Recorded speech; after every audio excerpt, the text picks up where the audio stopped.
नमस्कार दोस्तों, स्वागत है आप सभी का आपके अपने यूट्यूब चैनल परीक्षा हॉल 24/7 पे। दोस्तों, जैसा कि आपको पता है, यहाँ पर हम चैप्टर वाइज एमसीक्यू सीरीज को कंप्लीट कर रहे हैं, जिसमें कि हम अलग-अलग सब्जेक्ट के चैप्टर वाइज एमसीक्यू को कवर करेंगे, चाहे वो हिस्ट्री हो, पॉलिटी हो, ज्योग्राफी हो, इकोनॉमिक्स हो, साइंस हो या फिर कंप्यूटर। हर एक सब्जेक्ट के चैप्टर वाइज एमसीक्यू को कवर करेंगे। इसके बाद आपको अलग से थ्योरी नहीं पढ़ना पड़ेगा, क्योंकि इसी वीडियो में हम क्या करेंगे, सारे कॉन्सेप्ट को डिटेल में एनालिसिस करते चलेंगे, जिससे आपको अलग से थ्योरी नहीं पढ़ना पड़ेगा। आज हम इतिहास में सिंधु घाटी सभ्यता के टॉप 75 एमसीक्यू को कवर करेंगे, पूरे डिटेल में कवर करेंगे।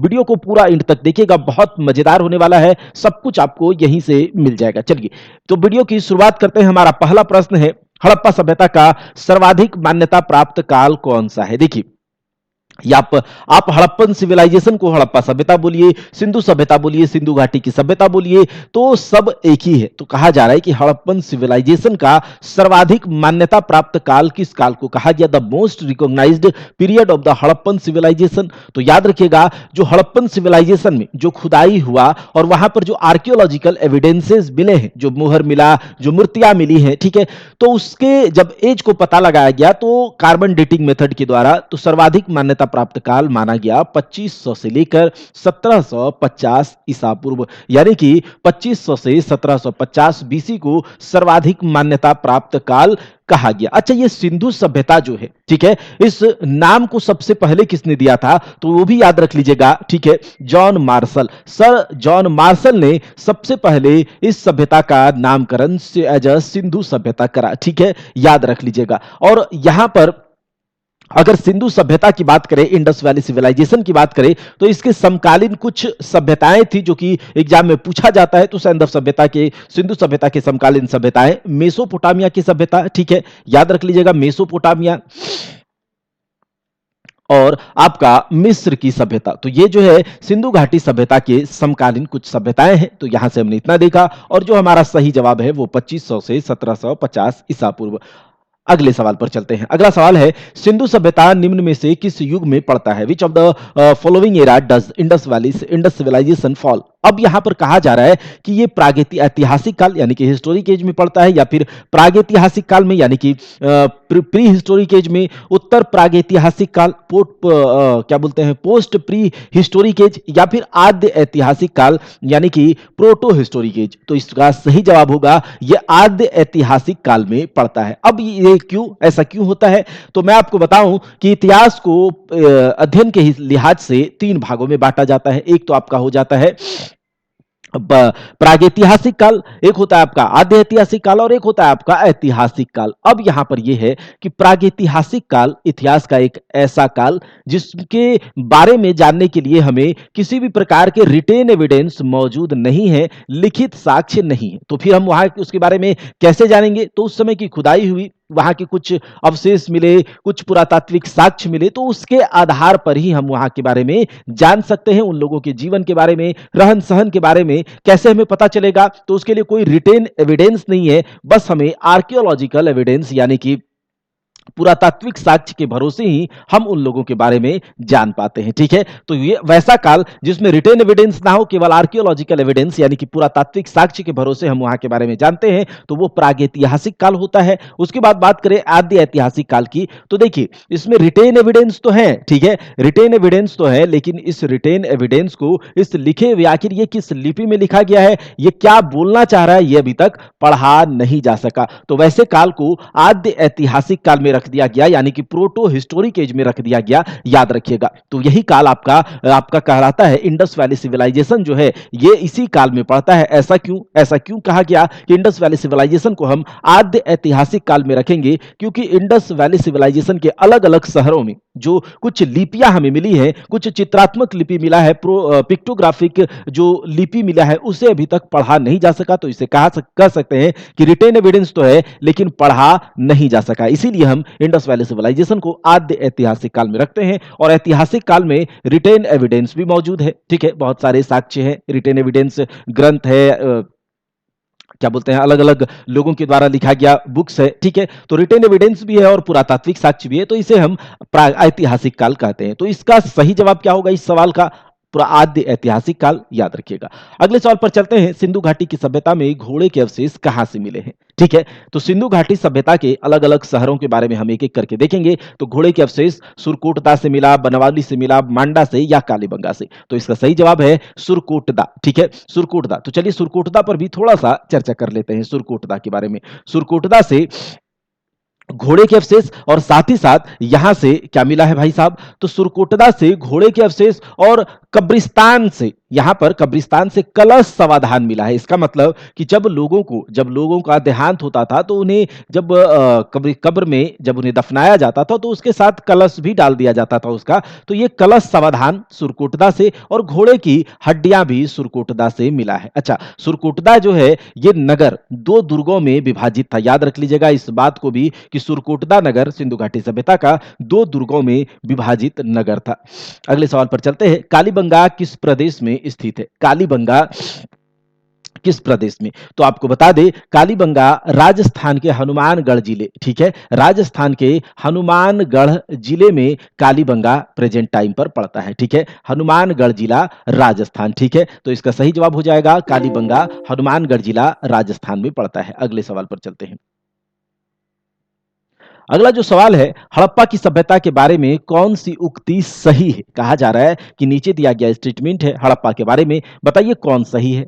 देखिए, हड़प्पन सिविलाइजेशन के लोगों को अश्वमेध की जानकारी थी, बिल्कुल गलत। ठीक है, क्योंकि घोड़े के अवशेष कहीं कहीं से मिले हैं। ठीक है, तो यहां पर अश्वमेध की जानकारी उन लोगों को नहीं थी। गाय उनके लिए पवित्र थी नहीं, गाय के कोई भी प्रमाण वहां पर हमें नहीं प्राप्त हुए हैं। अलग अलग जानवरों के प्रमाण तो मिले हैं लेकिन गाय के प्रमाण हमें वहां से नहीं मिले हैं हड़प्पन सिविलाइजेशन से। तो हम ये कह सकते हैं कि हड़प्पन सिविलाइजेशन के लोगों को गाय के बारे में जानकारी नहीं थी। अच्छा, हड़प्पन सिविलाइजेशन के लोग ने पशुपति का सम्मान करना आरंभ किया, बिल्कुल सही बात है, क्योंकि वहां पर पशुपति की मुहर मिली है जिसमें अलग अलग जानवर जो हैं उनके चारों तरफ बैठे हुए हैं। तो पशुपति का इसका मतलब यह है कि वो लोग पशुपति भगवान शिव महादेव के बारे में जानते थे, लेकिन हम ये कह सकते हैं कि ये सही है। ठीक है, तो ऑप्शन सी जो होगा वो सही हो जाएगा। अच्छा, उनकी संस्कृति सामान्यतः स्थिर नहीं थी, गलत है, क्योंकि पूरी तरह से स्थिर एक डेवलप्ड कंडीशन में उनकी संस्कृति थी। बहुत लंबा चौड़ा फैला पूरा जो है हड़प्पन सिविलाइजेशन था।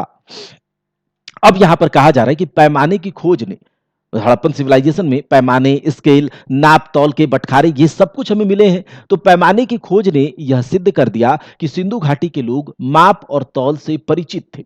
यह खोज कहां पर हुई? कहा जा रहा है कि सिंधु घाटी सभ्यता में खुदाई के दौरान हमें स्केल, पैमाना, नाप तौल की चीजें मिली हैं। इससे पता चलता है कि वो लोग नाप तौल की बात से भी परिचित थे। बिल्कुल सही बात है, व्यापार तो होता ही था, तो नाप तौल से परिचित थे। अब ये बताइए कि ये पैमाना कहां पर मिला है? तो याद रखिएगा लोथल, बहुत इंपॉर्टेंट नगर है, बहुत इंपॉर्टेंट शहर है हड़प्पन सिविलाइजेशन का लोथल। और ये कहा जाता है इस लोथल को क्या? हड़प्पन सिविलाइजेशन का पत्तन नगर, हड़प्पन सिविलाइजेशन का बंदरगाह, हड़प्पन सिविलाइजेशन का डॉक यार्ड, आप जो बोलना चाहें, ये आप इसे गोदीवाड़ा, जो आप बोलना चाहें, लोथल को बोल सकते हैं। बहुत इंपॉर्टेंट है हड़प्पन सिविलाइजेशन में, चूंकि लोथल तो भोगवा नदी के किनारे, ठीक है, ये भी याद रख लीजिएगा, पूछा जाता है। हड़प्पन से लोथल भोगवा नदी के किनारे गुजरात में पड़ता है और गुजरात से इस तरफ जो है पश्चिम एशिया है। तो कहा जाता है कि पश्चिम एशिया से, ठीक है, पश्चिम एशिया से, वेस्टर्न एशिया से व्यापार का एक महत्वपूर्ण जो है ये बंदरगाह था। इसी बंदरगाह से पश्चिम एशिया के साथ व्यापार होता था सिंधु घाटी सभ्यता का। तो हम कह सकते हैं कि लोथल बहुत इंपॉर्टेंट है, पश्चिम एशिया से व्यापार के लिए एक मुख्य बंदरगाह था। और जब यहां से व्यापार होता था तो लोथल से क्या क्या प्राप्त हुआ है ये भी याद रख लीजिएगा। एक तो फारस की मुद्रा, लोथल से फारस की मुद्रा प्राप्त हुई है। ठीक है, आप लोग चाहे तो लिख भी सकते हैं फारस की मुद्रा। उसके बाद यहां पर पक्के रंगों से, ठीक है, पक्के रंग से रंगे हुए बर्तन मिले हैं। ठीक है, उसके बाद धान और बाजरे का साक्ष्य लोथल से मिला। इसका मतलब चावल और बाजरे का साक्ष्य भी हमें लोथल से प्राप्त हुआ है। साथ ही साथ यहां पर फारस की मुद्रा, फारस की मुहर ये भी मिला है। ठीक है, उसके बाद घोड़े का छोटा छोटा यहां पर मूर्ति मिला है, याद रखिएगा। और याद रखिएगा लोथल से 3 युगल समाधियां, याद रखेंगे लोथल से 3 युगल समाधियां मिली हैं। और एक और इंपॉर्टेंट जानकारी है यहां से, ये याद रख लीजिएगा कि जो लोथल था, ठीक है? सिंधु घाटी सभ्यता के जितने भी शहर थे, उन सारे शहरों में जो घर होते थे, तो घरों के दरवाजे रोड की तरफ खुलते थे। लेकिन घरों के दरवाजे रोड से उल्टे साइड में खुलते थे, लेकिन लोथल एक ऐसा शहर था, जहाँ पर घरों के दरवाजे रोड की तरफ खुलते थे, ठीक है? तो ये भी याद रख लीजिएगा। चलिए, अगले सवाल पर चलते हैं। अगला सवाल है, सिंधु घाटी सभ्यता की खुदाई में मिले अवशेषों में तत्कालीन व्यापारिक और आर्थिक विकास के द्योतक निम्न में से कौन है? कहा जा रहा है कि जब हड़प्पन सिविलाइजेशन का खुदाई हुआ और खुदाई में जो एविडेंसेस, जो अवशेष हमें मिले हैं, उससे पता चलता है कि उस समय का व्यापार और आर्थिक विकास बहुत तगड़ा था। इसका सिंबल क्या हो सकता है? तो उस समय की जो मुद्राएं हैं, जो हमें मुद्राएं मिली हैं, इससे पता चलता है कि वो लोग व्यापार में बहुत अच्छे थे, उनका आर्थिक विकास अच्छा था, आर्थिक स्थिति अच्छी थी। तो यहां से हम कह सकते हैं कि मुद्रा, ठीक है? अगले सवाल पर चलते हैं। हड़प्पन कालीन समाज किन वर्गों में विभक्त था? कहा जा रहा है कि हड़प्पन कालीन जो समाज था, हड़प्पा कालीन जो समाज था, सोसाइटी था, वो कौन से क्लास में, जैसे अभी आप लोग जानते होंगे 4 वर्ण है, 4 वर्ग है अलग-अलग, तो ये कहा जा रहा है उस समय कौन से वर्ग में विभाजित थे? तो याद रखिएगा, हड़प्पन सिविलाइजेशन में हमें विद्वान, पृष्ठ, ये सब कुछ मिला है, तो याद रखिएगा विद्वान, योद्धा, व्यापारी और श्रमिक, इन 4 वर्गों में विभाजित था आपका हड़प्पा कालीन समाज। विद्वान, योद्धा, व्यापारी और श्रमिक, ठीक है? अगले सवाल पर चलते हैं। हड़प्पा स्थलों की खुदाई में निम्नलिखित में क्या नहीं मिला है? देखिए, हड़प्पा कालीन जब खुदाई हुआ तो नाली मिले हैं, कुएं मिले हैं, ठीक है? कालीबंगा वगैरह में सब कुछ मिला है, ठीक है?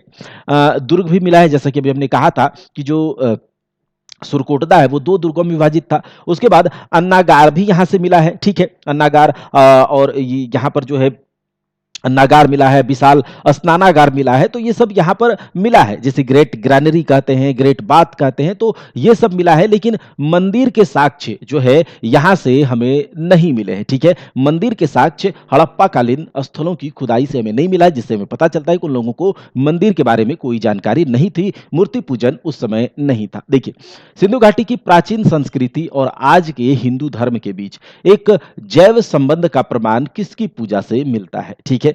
तो ये जो सिंधु घाटी सभ्यता के लोग पत्थरों की पूजा करते थे, ठीक है? पेड़ों की पूजा करते थे, पशुओं की पूजा करते थे, क्योंकि उस समय कुबड़ वाले बैल को बहुत वो लोग इंपॉर्टेंट मानते थे। वो प्रकृति की पूजा करते थे, पेड़ों की पूजा करते थे, पत्थरों की पूजा करते थे। और अभी के समय में हिंदू धर्म में भी पत्थरों की पूजा करी जाती है, पेड़ों की, क्योंकि यहाँ पर हिंदू धर्म में, सनातन धर्म में हर एक चीज में भगवान का वास समझा जाता है और उसको पूजा जाता है। तो उसी प्रकार से प्रकृति की पूजा उस समय भी करी जाती थी और अभी भी करी जाती है। तो इससे पता चलता है पत्थर, पेड़ और पशु, ये सब जो है अभी के हिंदू धर्म और उस समय के सिंधु कालीन समाज जो था उससे मेल खाता है, ठीक है?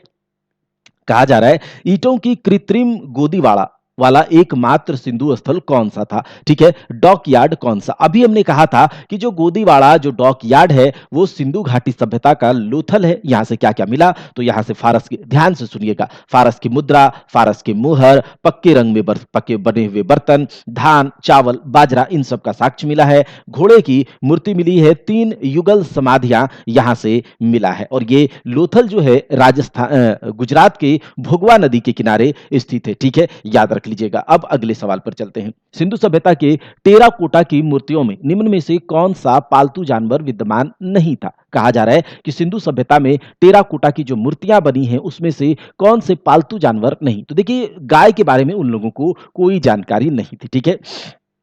सिंधु घाटी सभ्यता के लोग प्रायः अपने मकान किससे बनाते थे? देखिए, कहा जाता है कि सिंधु घाटी सभ्यता में जो रोड होते थे, जो सड़क होता था, चौड़ी और सीधी होती थी, ठीक है? 90 डिग्री पर एक दूसरे को काटता था, ग्रिड पद्धति पर बना था, जिससे पता चलता है कि उस समय का इंजीनियरिंग बहुत डेवलप्ड था। लोग जो है उस समय डेवलप्ड थे और घर जो है पक्के ईंटों से बनाते थे, ठीक है? पक्की ईंटों से वहां के मकान बनते थे, क्योंकि अभी बहुत सारे एविडेंस पक्की ईंटों के वहां पर मिले हैं, ठीक है? तो इसका हो जाएगा ऑप्शन ए, पक्की ईंटों से, ठीक है? पक्की ईंटों से। चलिए अगले सवाल पर। हड़प्पन कालीन स्थल रोपड़, जो कि अभी पंजाब में है, किस नदी के किनारे स्थित था? कहा जा रहा है कि हड़प्पन कालीन जो रोपड़ है, रोपड़ स्थल, वो किस नदी के किनारे है? तो आप याद रखिएगा, वो है आपके सतलज नदी के किनारे, ठीक है? सतलज नदी। अब रोपड़ को रूपनगर भी, जो रोपड़ का आधुनिक नाम अगर आपसे पूछा जाएगा तो आप कहेंगे रूपनगर, ठीक है? रूपनगर। अच्छा, यहां से इस रूपनगर, रोपड़ से क्या क्या मिला है, कौन कौन से साक्ष्य जो कि इंपॉर्टेंट है पूछ लिए जाते हैं, ठीक है? तो याद रख लीजिएगा, यहां पर सेल खड़ी, ठीक है? सेल खड़ी की एक मुहर मिली है, ठीक है, सेल खड़ी की एक मुहर मिली है। साथ ही साथ यहाँ पर चर्ट चर्ट नाम का एक पत्थर होता था, ठीक है, चर्ट का बटखारा यहाँ पर मिला है, ठीक है, चर्ट का बटखारा मिला है। साथ ही साथ यहाँ पर मृद भांड, मिट्टी के बर्तन, छुरा, और याद रखिएगा मनुष्य के साथ जो इंपॉर्टेंट है, मनुष्य के साथ, मानव के साथ, इंसान के साथ पालतू कुत्ते को दफनाए जाने का साक्ष्य हमें रोपड़ से मिला है, ठीक है, मनुष्य के साथ पालतू कुत्ते को दफनाए जाने का साक्ष्य हमें रोपड़ से मिला है। तो रोपड़ से क्या क्या? सेल खड़ी की मुहर, चट का बटखारा, मानव के साथ उसके पालतू कुत्ते को दफनाए जाने का साक्ष्य यहां से मिला है। रोपड़ जो कि पंजाब के सतलज नदी के किनारे स्थित है, ठीक है, याद रखेंगे। चलिए अगले सवाल पर चलते हैं। मोहनजोदड़ो का सबसे बड़ा भवन कौन सा? मोहनजोदड़ो का सबसे बड़ा भवन, याद रखिएगा, हड़प्पन सिविलाइजेशन में दो सिटीज बहुत इंपॉर्टेंट है, एक तो मोहनजोदड़ो और दूसरा हड़प्पा। तो मोहनजोदड़ो जो है, मोहनजोदड़ो का सबसे इंपॉर्टेंट भवन जो है, सबसे बड़ा भवन, वो अन्नागार है, ठीक है, याद रखिएगा। क्या है? अन्नागार, जो कि ग्रेट ग्रैनरी, विशाल अन्नागार के नाम से जाना जाता है। इस अब मोहनजोदड़ो के बारे में थोड़ा सा यहां पर जिक्र कर लेते हैं। देखिए कभी कभी पूछा जाता है कि मोहनजोदड़ो का मतलब क्या होता है, तो मोहनजोदड़ो का मतलब होता है मृतकों का टीला, ठीक है, मृतकों का टीला। साथ ही साथ यहां पर मोहनजोदड़ो में जो जो चीजें प्राप्त हुई हैं, आप उसे ध्यान से सुन लीजिएगा। एक तो आपका ग्रेट बाथ यहां पर मिला है, बृहद स्नानागार, ठीक है, बृहद स्नानागार याद रखिएगा। उसके बाद यहां से बृहद स्नानागार, ग्रेट बाथ मिला है, बृहद स्नानागार। यहां पर एक पुजारी की मूर्ति, पृष्ठ की मूर्ति मिली है, याद रखिएगा, एक पृष्ठ की मूर्ति मोहनजोदड़ो से ही मिली है, ठीक है, मोहनजोदड़ो से मिली है। उसके बाद यहां पर एक पशुपतिनाथ की मुद्रा मिली है, पशुपतिनाथ की मूर्ति से अंकित एक मुद्रा मिली है। तो याद रखिएगा पशुपतिनाथ जो कि भगवान शिव का कहा जाता है कि यह भगवान शिव का रूप है, तो पशुपतिनाथ शिव की मुद्रा वाला मूर्ति वाला एक मुद्रा यहां पर मिला है, ठीक है, याद रखिएगा। अच्छा, यहां से घोड़े के दांत, ठीक है, मोहनजोदड़ो से घोड़े के दांत मिले हैं, सूती कपड़ा मिला है, हाथी का कपाल खंड मिला है, ठीक है, तो ये सब जो है मोहनजोदड़ो से मिला है। बृहद स्नानागार, बृहद अन्नागार मतलब ग्रेट ग्रैनरी, ग्रेट बाथ, ये सब आपको मोहनजोदड़ो से मिला। अब अगले सवाल पर चलते हैं। अगला जो सवाल है वो है, निम्न विद्वानों में से हड़प्पा सभ्यता का सर्वप्रथम खोजकर्ता कौन था? तो हड़प्पा सभ्यता का सर्वप्रथम खोजकर्ता, यहां पर अगर Sir John Marshall, R D Banerjee, A Cunningham, Dayaram Sahni की बात, तो याद रखिएगा इसका सही जवाब होगा दयाराम साहनी। अब आपको यहां से बता दें कि 1921 की बात है, 1921 की बात है, और उस समय जो है भारतीय पुरातात्विक विभाग, जो इंडियन आर्कियोलॉजिकल जो डिपार्टमेंट है, उसके जो हेड थे, उसके जो डायरेक्टर थे, वो थे सर जॉन मार्शल।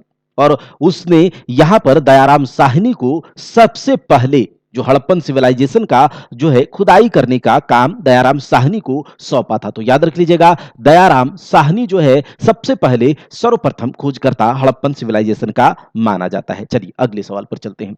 अगला सवाल है, निम्न में से किस द्रव्य का, किस मैटर का, किस मेटल का जो है प्रयोग, उपयोग हड़प्पा काल की मुद्राओं के निर्माण के मुख्य रूप से किया गया था? तो याद रखिएगा इसका सही जवाब होगा टेराकोटा। एक प्रकार की मिट्टी होती है, तो टेराकोटा का उपयोग उस समय के जो मुद्राओं के निर्माण में किया गया था, ठीक है, याद रखिएगा। चलिए, हड़प्पावासी किस वस्तु के उत्पादन में अग्रणी थे? कहा जाता है कि हड़प्पा काल के लोग किस वस्तु के उत्पादन में अग्रणी थे, तो वहां पर कपास की खेती मुख्यतः करी जाती थी, ठीक है, कपास की खेती जो है हड़प्पन सिविलाइजेशन में मुख्य रूप से करी जाती थी, याद रखिएगा। सिंधु घाटी सभ्यता के लोगों का मुख्य व्यवसाय क्या था? तो सिंधु घाटी सभ्यता के लोगों का मुख्य व्यवसाय क्या था? कृषि था, याद रखिएगा, कृषि। यानी कि हमने देखा कि सिंधु घाटी सभ्यता से हमें धान, चावल, धान, बाजरा, गेहूं, इन सब के जो है हमें प्रमाण मिले हैं। इससे पता चलता है कि सिंधु घाटी सभ्यता के लोगों का जो मुख्य व्यवसाय रहा होगा वो कृषि रहा होगा। सबसे प्राचीन सभ्यता, इन सारे सभ्यताओं में सबसे प्राचीन सभ्यता सिंधु घाटी की सभ्यता, मेसोपोटामिया सभ्यता, मिस्र सभ्यता, माया सभ्यता, तो इन सब में सबसे प्राचीन जो है वो मेसोपोटामिया की सभ्यता है, और ये समकालीन है, सिंधु घाटी सभ्यता के समकालीन ही है, उसी टाइम की सभ्यताएं हैं, मेसोपोटामिया की सभ्यता, मिस्र की सभ्यता, लेकिन इन सब में सबसे प्राचीन जो सभ्यता है वो मेसोपोटामिया की सभ्यता है, ठीक है। निम्नलिखित में से कौन सा सिंधु घाटी सभ्यता स्थल पाकिस्तान में है? कहा जा रहा है कि पाकिस्तान में कौन सी सिंधु घाटी सभ्यता का स्थल है? तो याद रखिएगा ये लोथल जो है ये गुजरात में है, ठीक है। कालीबंगा आपके हनुमानगढ़, ये लोथल जो है गुजरात के अहमदाबाद जिले में भोगवा नदी के किनारे, इतना आपको याद रखना है।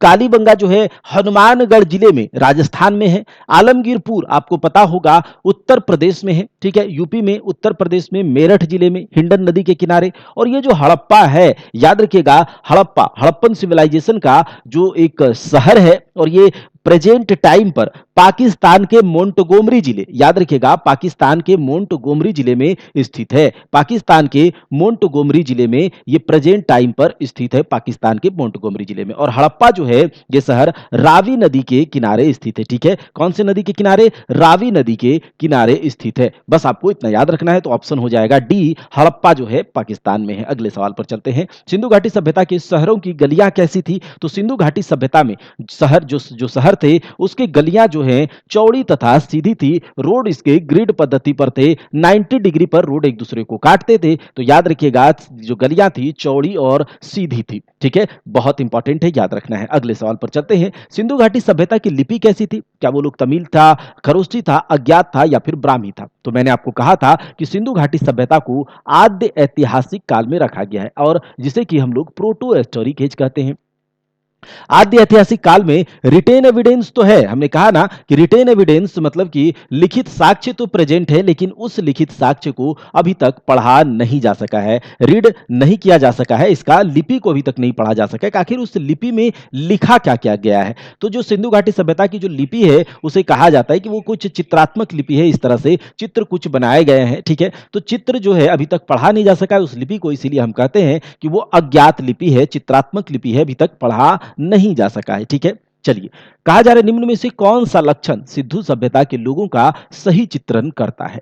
ठीक है, यहां पर कहा जा रहा है उनके विशाल महल और मंदिर होते थे। बिल्कुल गलत, क्योंकि मंदिर के बारे में तो कोई जानकारी ही नहीं है, ठीक है। वे देवी और देवताओं दोनों की पूजा करते थे, बिल्कुल सही बात है। वो मातृ देवी धरती माता जो नेचर की पूजा करते थे, देवता में भी देवताओं की भी पूजा करते थे, इससे पता चलता है, क्योंकि वहां पर हमें पशुपतिनाथ की मूर्ति अंकित हुए मुद्राएं मिली हैं, तो इससे पता चलता है कि वे देवी देवताओं की पूजा करते थे। वे युद्ध में घोड़े, तो घोड़े का जो है ना प्रमाण हमें सिंधु घाटी सभ्यता के बहुत कम जगह से मिले हैं, जिसमें कि सुरकोटदा मैंने बताया था, तो घोड़े का कोई उतना प्रमाण उसमें नहीं है, रथ वगैरह का प्रमाण नहीं है। तो ये भी गलत हो जाएगा, ये भी गलत हो जाएगा। केवल सही होगा तो ऑप्शन बी, यानी कि केवल दो सही होगा, ठीक है। आप लोग अच्छे से ध्यान से इस पूरे वीडियो को देखिएगा, आपको फिर सिंधु घाटी सभ्यता के और भी अलग से वीडियोस नहीं देखने को पड़ेंगी, ठीक है। चलिए, सिंधु घाटी सभ्यता के संदर्भ में निम्न कथनों पर विचार कीजिए। कहा जा रहा है कि यह सभ्यता जो थी प्रमुखतः लौकिक सभ्यता थी, उसमें धार्मिक तत्व यद्यपि उपस्थित था, वर्चस्वशाली नहीं था। कहा जा रहा है कि सिंधु घाटी सभ्यता का जो समाज था एक लौकिक, एक धर्म को मानने वाली सभ्यता थी, लेकिन उस समय धार्मिक तत्व तो विद्यमान थे, लेकिन वर्चस्वशाली नहीं था, क्योंकि पुजारी वगैरह का, पुजारी इस वर्ग या फिर जो क्षत्रिय, इन सब टाइप का कोई भी समाज नहीं था। उस समय की बात अगर करें तो वो लोग व्यापार पर बहुत तगड़ा ध्यान देते थे। वैश्य वणिक वर्गों के हाथों में कहा जाता था कि समाज होगा, क्योंकि अस्त्र शस्त्र या कोई मंदिर के अवशेष हमें वहां से नहीं मिले हैं। इससे पता चलता है कि धर्म तो था, क्योंकि मातृ देवी की पूजा होती थी, पशुपतिनाथ मुद्राएं मिली हैं, लेकिन कहा जाता है कि वर्चस्वशाली नहीं था, ठीक है, प्रभावशाली नहीं था। बिल्कुल सही बात है। अच्छा, उस काल में भारत में कपास से वस्त्र बनाए जाते थे। हमने कहा था कि सिंधु घाटी सभ्यता के लोगों का जो मेन जो ऑक्यूपेशन था, या जी कपास बहुत ज्यादा अमाउंट में वहां पर क्या करे जाते थे, उगाए जाते थे। तो इसका पता है कि उस काल में भारत में कपास से वस्त्र बनाए जाते थे। बिल्कुल सही बात है,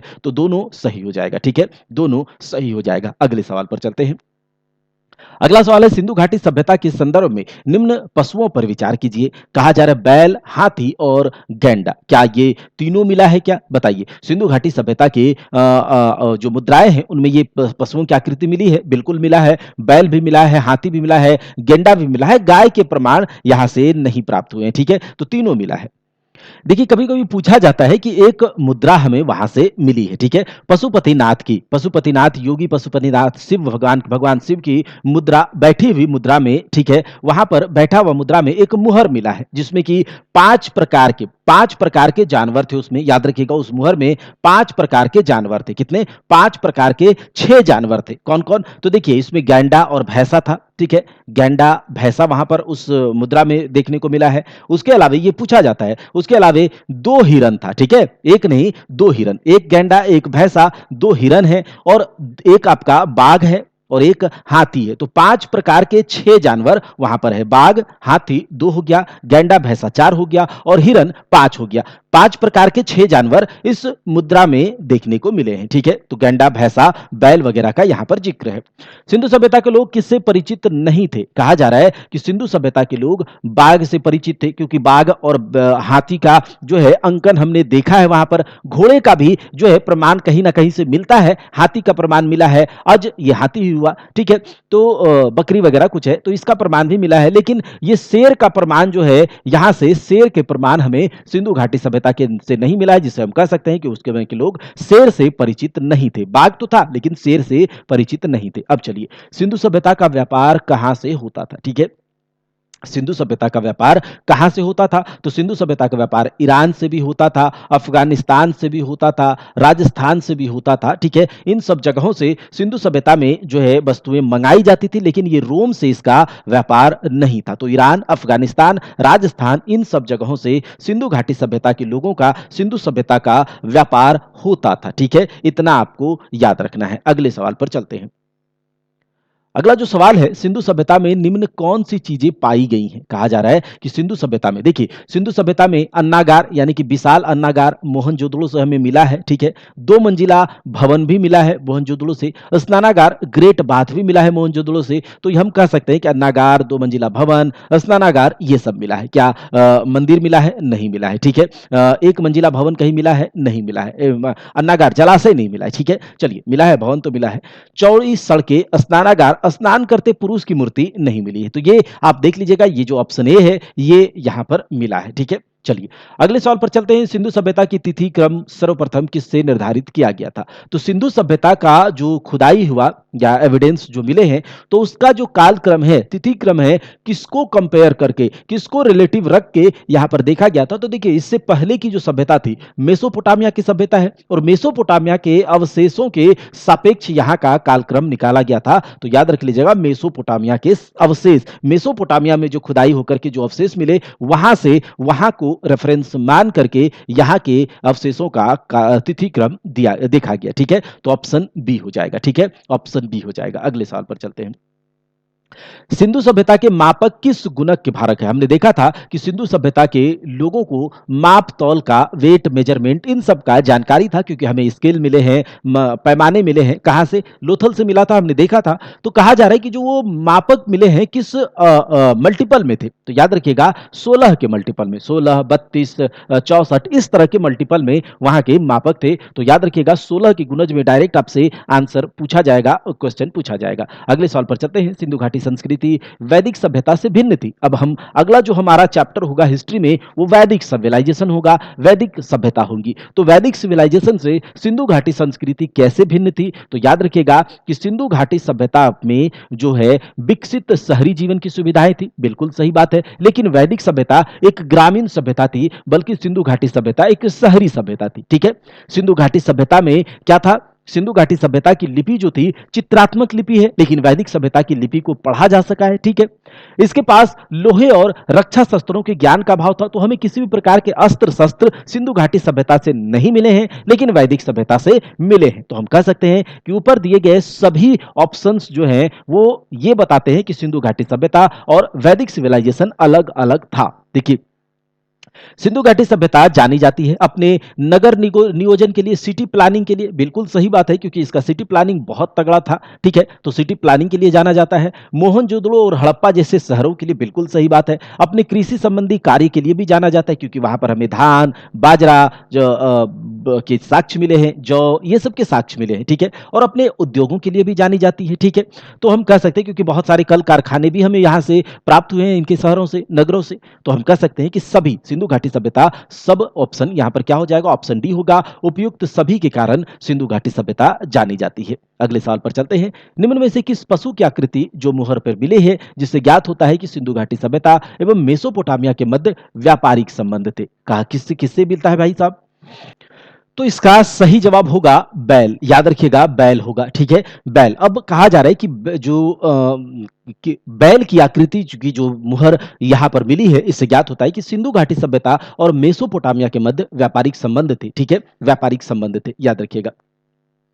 सिंधु घाटी सभ्यता के लोग, याद रखेंगे, सुमेरिया के साथ व्यापारिक संबंध रखते थे, सुमेरियन सभ्यता के साथ ताम्र सिक्के का उपयोग करते थे। उस समय तांबे की जानकारी नहीं थी, किसी भी धर्म का अनुसरण नहीं करते थे, यह भी गलत है, ठीक है, और दास प्रथा अपनाते थे, यह भी गलत है। तो सिंधु घाटी सभ्यता के लोग सुमेरियन सभ्यता के साथ व्यापारिक संबंध रखते थे, याद रखिएगा, ठीक है, सुमेरियन सभ्यता के साथ व्यापारिक संबंध रखते थे।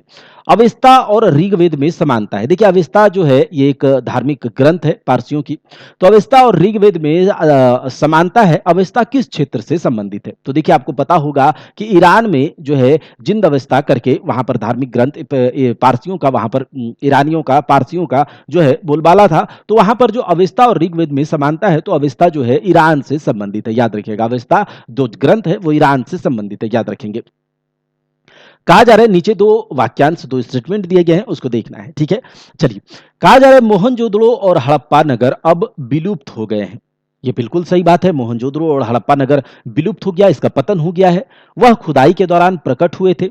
और उपयुक्त के संदर्भ में कौन एक सही है? देखिए खुदाई के दौरान मोहनजोदड़ो और हड़प्पा प्रकट हुए थे, बिल्कुल ये भी सही है।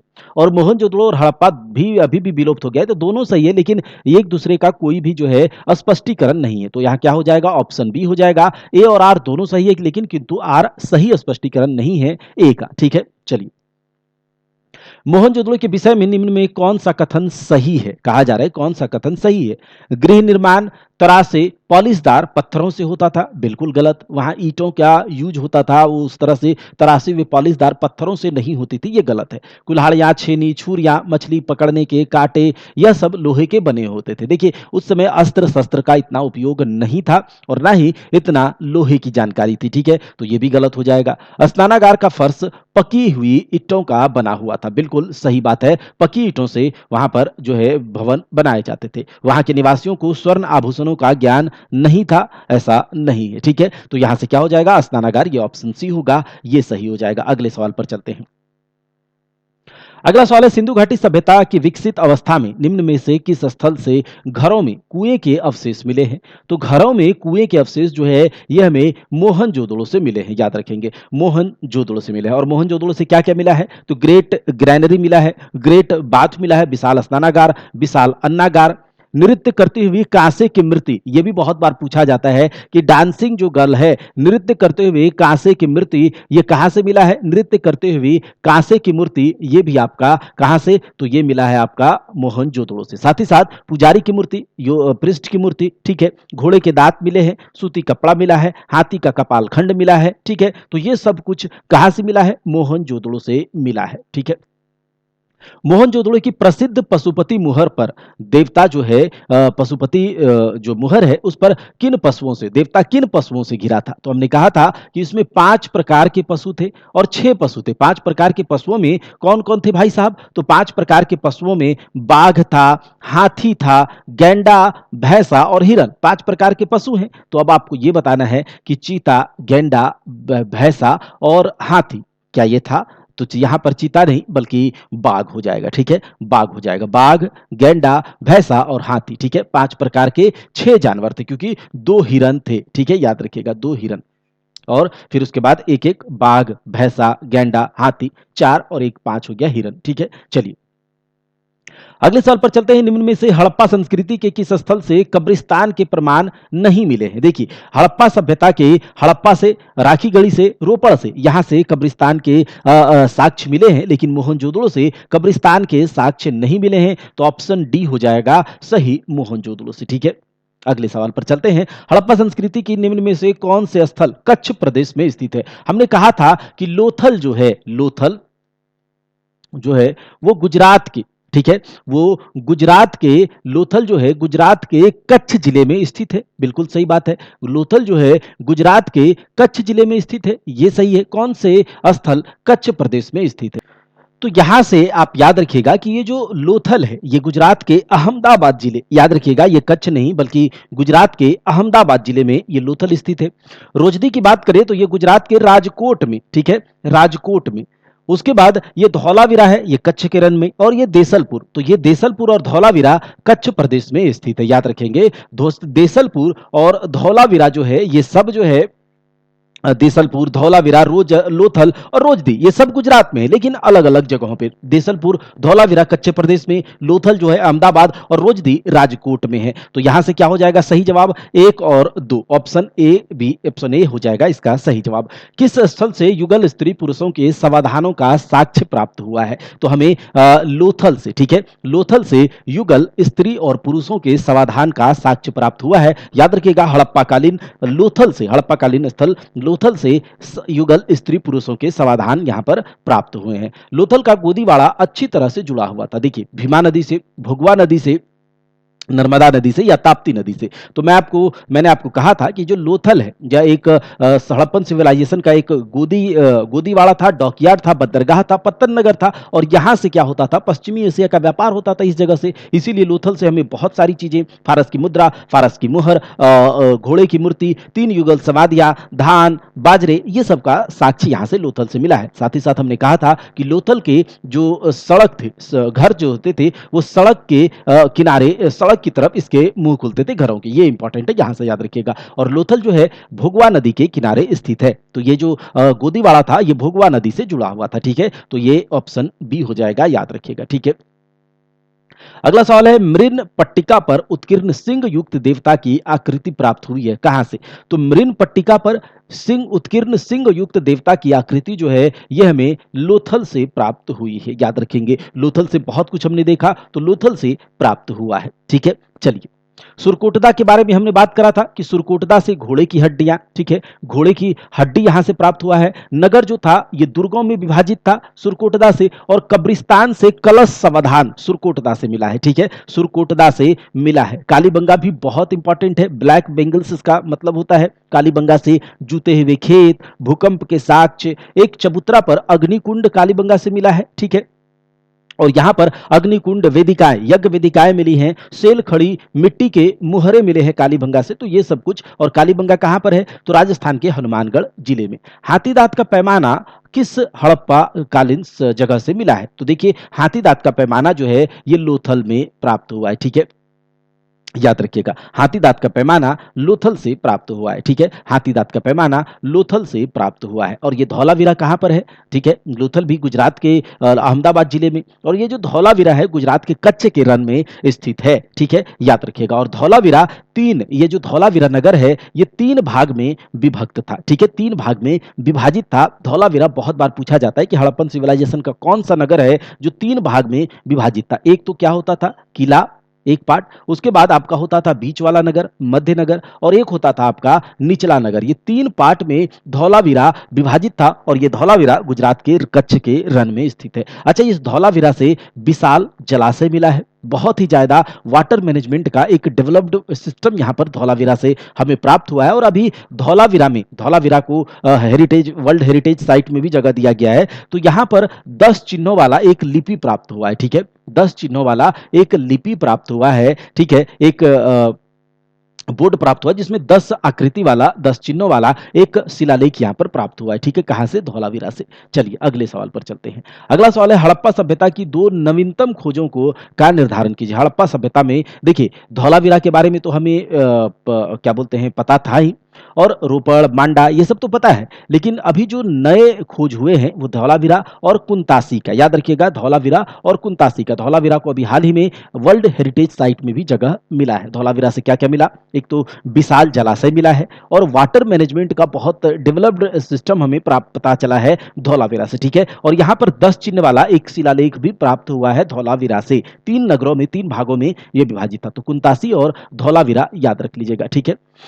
अगले सवाल पर चलते हैं। अगला सवाल है, हड़प्पन संस्कृति के संदर्भ में शैलकृत स्थापत्य के प्रमाण कहाँ से मिले? In the context of Harappan culture from where the evidence of rock cut architecture have been found. तो ये कहाँ से मिला है? तो ये धौलावीरा से मिला है। ठीक है, ये धौलावीरा से मिला है। कालीबंगा, कोटदीजी, आमरी, ये सब हड़प्पन सिविलाइजेशन के ही शहर है। तो आपको कभी ये भी पूछ लिया जाएगा कि बताइए इनमें से कौन हड़प्पन सिविलाइजेशन के शहर नगर नहीं है। आपको ये भी ध्यान में रखना चाहिए। निम्न में से हड़प्पा सभ्यता का कौन सा नगर 3 भागों में विभाजित था? तो अभी हमने देखा कि धौलावीरा जो है ये 3 भागों में विभाजित था। तो ये सवाल भी आ गया। तो 3 भाग में निचला नगर, मध्य नगर और बीच वाला नगर और एक किला, ये 3 भागों में विभाजित था। यहां से क्या क्या मिला है ये भी हमने बात कर लिया। विशाल जलाशय, उन्नत जल प्रबंध और उसके बाद 10 चिन्हों वाला एक शिलालेख भी यहां से मिला है। ठीक है, याद रखिएगा। हड़प्पा स्थलों की खुदाइयों में ऊंट की हड्डियां कहां से प्राप्त हुई है? देखिए, कालीबंगा जो है ये राजस्थान के हनुमानगढ़ जिले में स्थित है और यहां से ऊंट की हड्डियां प्राप्त हुई है। ठीक है, ऊंट की हड्डियां प्राप्त हुई। और कालीबंगा से क्या क्या प्राप्त हुआ है? तो याद रख लीजिए हमारे साथ, जुते हुए खेत के प्रमाण मिले हैं, भूकंप का साक्ष्य मिला है, भूकंप के एविडेंस, अग्निकुंड मिला है, वेदिकाएं, यज्ञ वेदिकाएं मिली हैं, सेल खड़ी मिट्टी की मुहरें मिली हैं, मृद भांड के टुकड़े मिले हैं। ये सब हमें यहां से मिला है।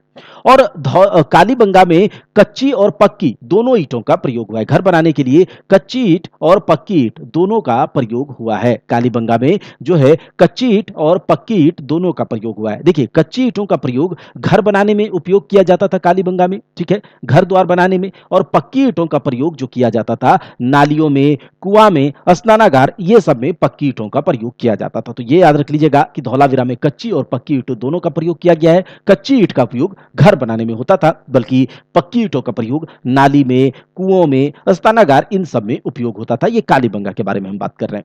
इनमें से कहां विशिष्ट प्रकार के अग्नि कुंडों की श्रृंखला और धार्मिक स्नान की व्यवस्था का पता चला है? ठीक है, तो ये आपका कालीबंगा हो जाएगा। ठीक है, अब अगले सवाल पर चलते हैं। हड़प्पा संस्कृति के निम्न में से कौन से स्थल हरियाणा में स्थित हैं? कहा जा रहा है कि हरियाणा में, अभी हम जानते हैं इसके बारे में, हरियाणा में बनावली है, राखीगढ़ी है, ये सब हड़प्पा में है। बल्कि कालीबंगा हनुमानगढ़ राजस्थान और रोपड़ जो है ये पंजाब में स्थित है, जो कि अभी वर्तमान समय में रूपनगर और रोपड़ किस नदी के किनारे? तो सतलज नदी के किनारे स्थित है। ठीक है, याद रखेंगे इस बात को। अगले सवाल पर चलते हैं। अगला सवाल है, हड़प्पा सभ्यता के अंतर्गत गोदावरी घाटी में विकसित सभ्यता क्षेत्र कौन सा था? तो देखिए, हड़प्पा सभ्यता में गोदावरी घाटी में जो महाराष्ट्र का दैमाबाद, अब आपको पता होगा कि हड़प्पन सिविलाइजेशन का जो विस्तार है वो कैसा है। तो याद रखिएगा कि उत्तर में, नॉर्थ में कहा? जम्मू कश्मीर का मांडा,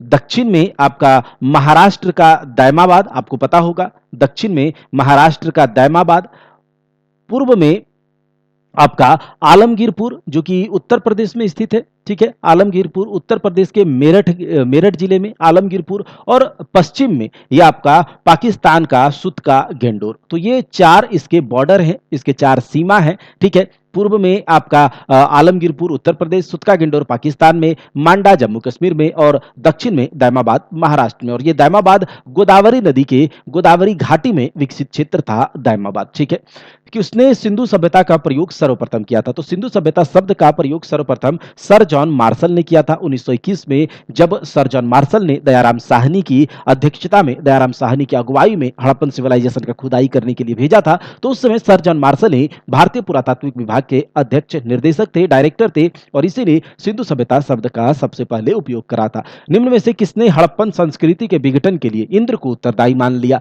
तो याद रखिएगा, हड़प्पा संस्कृति के विघटन के लिए इंद्र को, वर्षा को जो उत्तरदायी माना, सर मार्टिमर व्हीलर ने माना है। किसने? सर मार्टिमर व्हीलर ने माना है। इस बात को याद रखेंगे। ठीक है, सर मार्टिमर व्हीलर। अब यहां पर कहा जा रहा है कि सूची 1 और सूची 2 को ये करिए। प्राचीन स्थल जो आपके सिंधु घाटी सभ्यता के जो स्थल हैं उसके बारे में, और यहां से क्या क्या मिला है ये हमको यहां पर पता करना है। देखिए, लोथल जो है एक गोदीवाड़ा है, बिल्कुल सही बात है। गोदीवाड़ा बोलिए, पत्तर नगर बोलिए, बंदरगाह बोलिए, डॉक यार्ड बोलिए, तो ये लोथल जो कि गुजरात के अहमदाबाद जिले में स्थित है। कालीबंगा से क्या प्राप्त हुआ है मेरे भाई? कालीबंगा से प्राप्त हुआ है, अभी हमने कहा, जूते हुए खेत के साक्ष्य कालीबंगा से मिले हैं। अगर आपने अच्छे से सुना है तो जवाब आप दे पाएंगे। ठीक है, जुते हुए खेत के साक्ष्य मिले हैं। वहीं पर धौलावीरा से हड़प्पन लिपि के एक बड़े आकार में 10 चिन्हों वाला एक शिलालेख मिला है, ये भी हमने अभी कहा। और बनावली से जो कि हरियाणा में है, ये पक्की मिट्टी की बनी हुई हल की प्रकृति पक्की मिट्टी की बनी हुई हल की मूर्ति यहाँ पर हमें यहाँ से मिले हैं। तो यहाँ से क्या हो जाएगा, 2 1 4 3 ऑप्शन सी सही हो जाएगा। तो इस तरह के सवाल आपको यहाँ पर देखने को मिलेंगे। चलिए अब है हड़प्पन सिविलाइजेशन के स्थल और किस नदी के किनारे वो स्थित है उसके बारे में हमें बात करना है। मोहनजोदड़ो सिंधु नदी के किनारे ही स्थित है, ठीक है, बिल्कुल सही बात है। रोपड़ जो है ये सतलज नदी के किनारे स्थित है, अभी हमने देखा। कालीबंगा जो है मेरे भाई, ठीक है, कालीबंगा घग्गर नदी के किनारे, ठीक है, घग्गर नदी के किनारे। और हड़प्पा जो है ये रावी नदी के किनारे, तो ये बिल्कुल याद रखिएगा। और लोथल किसके नदी के किनारे था, तो अभी हमने कहा भोगवा नदी। तो ये नदियों के बारे में आप याद रखिएगा, मोहनजोदड़ो सिंधु नदी, रोपड़ सतलज नदी, कालीबंगा घग्गर नदी और हड़प्पा रावी नदी के किनारे। तो ऑप्शन ए हो जाएगा सही। अगले सवाल पर चलते हैं। अगला सवाल है हड़प्पा संस्कृति की कुछ बस्तियां हैं और कौन सी नदी के स्थित है। नदियों के बारे में पूछा जाता है बहुत बार, ठीक है। तो हड़प्पा सिविलाइजेशन का हड़प्पा जो है ये रावी नदी के किनारे, कालीबंगा जो है ये घग्गर नदी के किनारे, लोथल जो है भोगवा नदी के किनारे और रोपड़ जो है ये आपके सतलज नदी के किनारे। तो यहां से कौन सा ऑप्शन होगा, ये 3 2 1 4 ऑप्शन ए सही हो जाएगा। अगले सवाल पर चलते हैं। अगला सवाल है कि हड़प्पा कालीन स्थल है, यानी कि जो शहर है, नगर है, और उसकी स्थिति अभी कहां पर है। तो हमने कहा मांडा जो है सबसे उत्तर, सबसे नॉर्थ ईस्ट जो है, सबसे उत्तरी जो स्थल है हड़प्पन सिविलाइजेशन का, वो कौन सा है, वो मांडा है जो कि जम्मू कश्मीर में स्थित है। उसके बाद दायमाबाद जो है ये सबसे दक्षिणी छोर है किसका, हड़प्पन सिविलाइजेशन का, जो कि महाराष्ट्र में स्थित है। उसके बाद कालीबंगा जो है ये हनुमानगढ़ जिले राजस्थान में है और राखीगढ़ी हरियाणा में, ठीक है। तो यहां से क्या हो जाएगा, ऑप्शन सी हो जाएगा 3 4 1 2, ठीक है, 3 4 1 2। अगले सवाल पर चलते हैं। हड़प्पा स्थल और अभी आधुनिक नाम, प्रेजेंट में इसका नाम क्या है ये आपको बताना है। तो धौलावीरा को अभी इस टाइम पर धौलावीरा को कादिर टापू कहा जाता है, ठीक है, जो कि कच्छ के रण में स्थित है, ठीक है, याद रखिएगा, गुजरात के कच्छ के रण में। उसके बाद याद रखिएगा राखीगढ़ी को अभी प्रेजेंट टाइम पर सौराष्ट्र के नाम से हम जानते हैं, सौराष्ट्र के नाम से हम जानते हैं। भिड़राना जो था ये हरियाणा के नाम से जानते हैं और भोगावो जो है ये हिसार के नाम से अभी जानते हैं। तो धौलावीरा, कादिर टापू, राखीगढ़ी सौराष्ट्र, भिड़राना हरियाणा और भोगावो हिसार के नाम से हम जानते हैं। तो इसका सही जवाब होगा ऑप्शन सी 3 2 4 1, 3 2 4 1, ठीक है। अगले सवाल पर चलते हैं। निम्न में से कौन सा सही सुमेलित नहीं है, कहा जा रहा है कि कौन सा सही सुमेलित नहीं है। हड़प्पा सभ्यता, हड़प्पा शहर की खोज जो है दयाराम साहनी के द्वारा करी गई थी, बिल्कुल सही बात है। लोथल की खोज, लोथल के जो खोजकर्ता है वो आपके SR राव है, बिल्कुल सही बात है। सुरकोटदा के जो खोजकर्ता है वो JP जोशी है, बिल्कुल सही बात है। लेकिन धौलावीरा के जो खोजकर्ता है वो BK थापर नहीं बल्कि JP जोशी ही है, याद रखिएगा, ठीक है। धौलावीरा के जो खोजकर्ता है BK थापर नहीं बल्कि JP जोशी ही है। अच्छा, धौलावीरा के जो BK थापर किसके खोज करता है, ठीक है, ये आपको बताना है। BK थापर जो है ये किसके खोज करता है, किस स्थल के खोज करता है, ये ऑप्शन में आपको बताना है कमेंट बॉक्स में, ठीक है। चलिए अगले सवाल पर चलते हैं। कहा जा रहा है कि लिस्ट 1 और लिस्ट 2 को मिलाना है, ठीक है। चलिए तो हड़प्पा में कर्मचारियों के, हड़प्पा जो स्थल है यहां से क्या क्या प्राप्त हुआ है। तो हड़प्पा से मिला है, याद रखिएगा, लेबर मजदूरों को रहने के लिए वहां पर जो है वो बनाए गए थे, स्थल बनाए गए थे, लेबर मजदूरों को रहने के लिए जो है घर बना करके दिए गए थे। ये भी साक्ष्य हमें वहां से हड़प्पा से मिला है। तो ये हो जाएगा आपका कर्मचारियों का निवास जो है ये हड़प्पा से हमें मिला है। लोथल एक गोदीवाड़ा था, बिल्कुल सही बात है। कालीबंगा से जुते हुए खेत की आकृति साक्ष्य मिले हैं और मोहनजोदड़ो से कासे की नर्तकी की मूर्ति मिली है। तो ये हमने देखा था। तो ये क्या हो जाएगा 1 2 4 3, ठीक है, 1 2 4 3 ऑप्शन डी हो जाएगा, ये सही है, ठीक है। चलिए और हड़प्पा के बारे में, हड़प्पन सिविलाइजेशन में हड़प्पा से क्या क्या मिला है। तो याद रखिएगा शंख का बना हुआ बैल मिला है, उर्वरता की देवी का चित्र मिला है, ईंटों से वृत्ताकार चबूतरे मिले हैं, ईंटों के वृत्ताकार चबूतरे मिले हैं, ठीक है। गेहूं और जौ के दानों के अवशेष हमें हड़प्पा से मिले हैं, ठीक है, ये सब याद रखिएगा। चलिए अगले सवाल पर चलते हैं। सूची 1 और सूची 2, तो हड़प्पा से क्या मिला है ये सबसे हमको यहां पर बताना है, ठीक है। तो देखिए हड़प्पा से समाधान मिला, R37 समाधान कब्रिस्तान यहां से हमें प्राप्त हुआ है। और क्या क्या मिला हड़प्पा से, तो ये सब अभी हमने देखा था। गेहूं जौ के दानों के अवशेष मिले हैं, समाधि R37 यहां से प्राप्त हुआ है, ईंटों के सर्कुलर चबूतरे मिले हैं, शंख के बने बैल मिले हैं, ये सब हमें हड़प्पा से मिले हैं। लोथल एक गोदीवाड़ा था, बिल्कुल सही बात है। कालीबंगा से जुते हुए खेत और मोहनजोदड़ो से कासे की नर्तकी की मूर्ति मूर्ति मिली है, ये याद रखिएगा। अगले सवाल पर चलते हैं। मोहनजोदड़ो से क्या प्राप्त हुआ है? देखिए, मोहनजोदड़ो से जो है ये हमें पट्टेदार जल निकास की व्यवस्था हमें मोहनजोदड़ो से प्राप्त हुई है। बल्कि लोथल से युग्म समाधान मिला है भाई। उसके बाद बात करें जो है बनावली से हल की पक्की मिट्टी की, हल की पकी हुई मिट्टी से हल की बनी हुई आकृति हमें वहां पर, मूर्ति हमें वहां पर प्रतिकृति मिला है। कहां से? बनावली से, जो कि हरियाणा में है। और कालीबंगा से जुते हुए खेत की वहां पर हमें साक्ष्य मिले हैं। तो याद रखिएगा, मोहनजोदड़ो से जो है, मोहनजोदड़ो से हमें पट्टेदार जल निकास की व्यवस्था मिली है। लोथल में युग्म समाधान की व्यवस्था साक्ष्य मिला है। बनावली से पकी हुई मिट्टी की हल की प्रतिकृति मिली है। और कालीबंगा से जुते हुए खेत के साक्ष्य मिले हैं। ठीक है, अब देखिए हड़प निम्न कथनों पर विचार कीजिए। कहा जा रहा है हड़प्पा के निवासी कपास उगाते थे। बिल्कुल सही बात है, और उसको उपयोग में लाते थे। बिल्कुल सही बात है। उसके बाद हड़प्पा के निवासियों को तांबे और कांस्य का कोई ज्ञान नहीं था। ठीक है। उसके बाद देखिए, मानक हड़प्पा मुद्रा मिट्टी की बनी होती थी। तो कहा जा रहा है कि कौन सा ऊपर में दिया गया सही है? तो देखिए यहां पर जो ऑप्शन ए है, यानी कि हड़प्पा के निवासी केवल कपास उगाते थे और उपयोग में लाते थे, तो ऑप्शन ए सही हो जाएगा। ठीक है, चलिए अब यहाँ पर हड़प्पन संस्कृति के कुछ स्रोत हैं और वो कहाँ से पाए जाते थे, कहाँ से उसको वो मंगाते थे। ठीक है, तो ये हो जाएगा कि तांबे को कहाँ से मंगाते थे। ठीक है, तांबे को जो हड़प्पन सिविलाइजेशन में तांबे का जो है मंगाते थे, आयात करते थे, तो वो राजस्थान से। ठीक है, राजस्थान से इंपोर्ट करते थे। याद रखिएगा, शंख को कहाँ से मंगाते थे? शंख को मंगाते थे कच्छ से, गुजरात के कच्छ वाले रन से शंख को मंगाया जाता था। लाजवर्द मणि कहाँ से? अफगानिस्तान से। और स्वर्ण जो मंगाया जाता था, सोना, दक्षिण वाले क्षेत्र से, दक्कन वाले क्षेत्र से मंगाया जाता था। तो तांबा कहाँ से? तो राजस्थान से। शंख कहाँ से? गुजरात के कच्छ वाले इलाके से। लाजवर्द मणि अफगानिस्तान से। और स्वर्ण जो है ये दक्कन से मंगाया जाता था। इसका मतलब उन समय के लोगों को तांबे, सोना, लाजवर्द मणि, शंख, इन सब के बारे में जानकारी थी और ये कहाँ से मंगाते थे इसके बारे में हमने बात करा। निम्न में से किसकी पूजा हड़प्पा संस्कृति में नहीं होती थी? तो हड़प्पा संस्कृति में भगवान शिव यानी कि पशुपतिनाथ की मुहर मिली है, जिसमें कि 5 तरह के जानवर चारों तरफ बैठे हुए हैं। तो ये भी मिला है। मातृ देवी की वो लोग पूजा करते थे। पीपल की भी, तो प्रकृति की पूजा करते थे। तो पेड़, पत्थर, ये सब की मूर्ति, देवी देवताओं की पूजा करते थे। लेकिन ये विष्णु भगवान की वहां पर कोई साक्ष्य नहीं मिला है। तो ये हो जाएगा, इसके बारे में उन्हें जानकारी नहीं थी। अब देखिए, कहा जा रहा है नीचे जो वक्तव्य, जो भी सेंटेंस दिए गए हैं उसको पढ़ना है और उसके बारे में बताना है। ठीक है, चलिए कहा जा रहा है हड़प्पा धर्म के एक लक्षण के रूप में मातृ देवी की पूजा हड़प्पा संस्कृति के सभी प्रमुख नगरों में प्रचलित थी। और उसके बाद कहा जा रहा है हड़प्पा और मोहनजोदड़ो से पक्की मिट्टी की आकृतियों वाली बड़ी संख्या में प्राप्त हुआ है। तो देखिए ये जो ये है, हड़प्पा और मोहनजोदड़ो से पक्की मिट्टी की आकृतियां बहुत संख्या में प्राप्त हुआ है, ये सही है। लेकिन हड़प्पा धर्म में लक्षण के रूप में मातृ देवी की पूजा हड़प्पा संस्कृति के सभी नगरों में प्रचलित थी, ये ऐसा नहीं प्रमाण मिला है। ठीक है, ऐसा कोई प्रमाण यहाँ पर सभी नगरों में नहीं मिला है। तो ऑप्शन जो सेंटेंस स्टेटमेंट जो है ए, ये गलत है, कथन गलत है और कारण सही है, ये याद रखिएगा। ठीक है, तो हड़प्पा और मोहनजोदड़ो से पक्की मिट्टी की आकृतियां बड़ी संख्या में मिली हैं।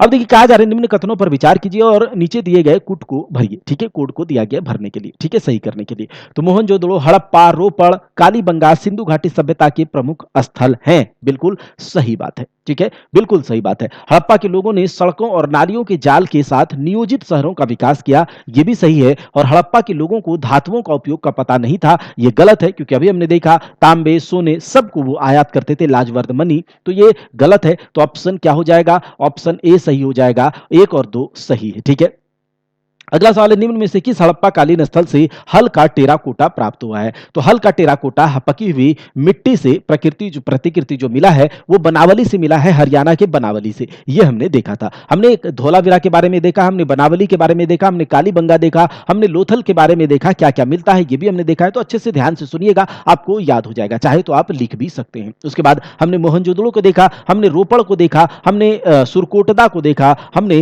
हड़प्पा को देखा, सबको हमने देखा और वहां से क्या क्या मिले हैं जो इंपॉर्टेंट है हमने उसके बारे में बात करी।